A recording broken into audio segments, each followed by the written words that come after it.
Pinadapa at iginapos pa ang caretaker ng isang compound sa Maynila matapos itong pasukin ng mga armadong lalaki.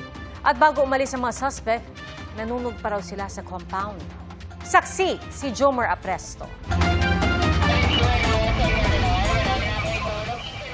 Ganito kalaking apoy ang sinusubukang apulahin ng mga bumbero matapos sumiklab ang sunog sa compound na ito sa Sampaloc, Maynila mag-aalas 2 ng madaling araw kanina. Pero ang sanhi ng apoy, posibleng sinadya umano. Sa kwento ng 21 anyos na caretaker ng compound na si alias J, natutulog na siya nang bigla siyang gisingin ng ilang armadong lalaki. Agad-aniya siyang pinadapa ng mga ito at ginapos ang kanyang mga kamay.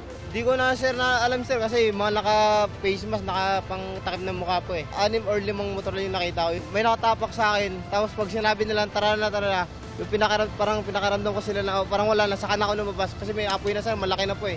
Blanco naman si alias J kung nakalabas ba ang kanyang dalawang kasama na nagbabantay din sa compound. Wala naman ang kanilang mga amo na maganap ang sunog. Ayon naman sa barangay, nag-iimbestiga na ang pulisya kaugnay sa nangyari.